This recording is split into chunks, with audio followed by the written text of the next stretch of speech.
Nagbabalak ka bang magtinda ng dessert pero natatakot ka baka mamaya walang bumili dahil di ka marunong magluto? Ay okay lang yan, matututo ka rin pagkatagalan. Pero ito yung isa sa mga recipe na sobrang dali at di ka mahihirapan. Kaya maglagay na tayo ng tubig. 4 cups lang na ginamit ko dito sa recipe na to na tubig. Pero kung gusto mo mas marami magawa, kahit 6 cups pwede. Oo, para-paraan.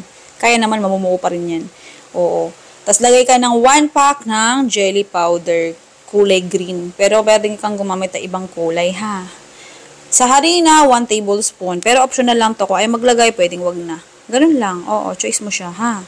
Tapos haluin mo lang siya ng bongga. Oo. Ayan. Tapos pwede mo na siya ihango at ilagay sa kalan. Nakasindi na yung apoy niya na yung kalan, ha? Oo. Lutuin lang hanggang sa kumulo. Oo. Pag kumulo na yung dugo mo, ready na yan. Okay, charot lang. Ayan. Ganyan tsura niya. Kung mapapansin nyo, meron pa rin siyang buo-buo. Okay lang yan. Oo. Kasi, ganun talaga pagka-diretso mo lagay yung jelly powder. Kailangan kasi ang paglagay ng jelly powder unti-unti habang hinahalo para walang buo. Oo. Pwede mo naman salain yan kung gusto mo. Sa hinge cups, 20 ml or 10 ml at saka 150 ml yung ginamit ko rito. Sa paglagay ng jelly mixture natin, ayan, tansya-tansya lang. Basta huwag mong punuin kasi maglalagay pa tayo toppings.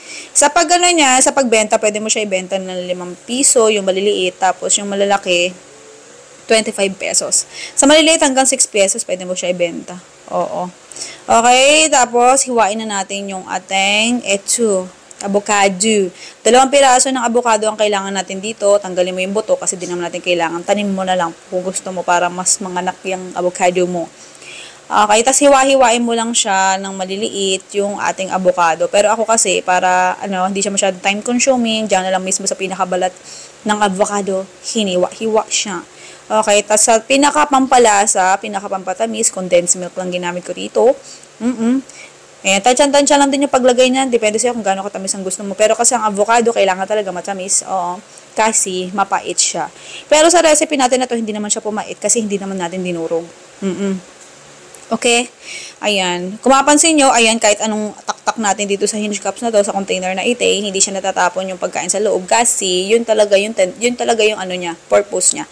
O kaya kung gusto mong, ayan, safety yung pagkain mo, gantong container ang gamitin mo. Oo, meron 250 ml din yan, iba-iba. Okay, lista na recipe natin tsaka costing nasa dulo ng video na to pagtapos ng lantakan time. Oo. Pag nilagay mo pala siya sa ref, ayan, kahit 2 hours lang pwede mo na ibenta after. Avocado jelly pa ang recipe natin. Okay. Pwede mo siya ibenta ng 5 pesos hanggang 25 pesos. Ikaw na balang mo. Sige, na good luck. Love you!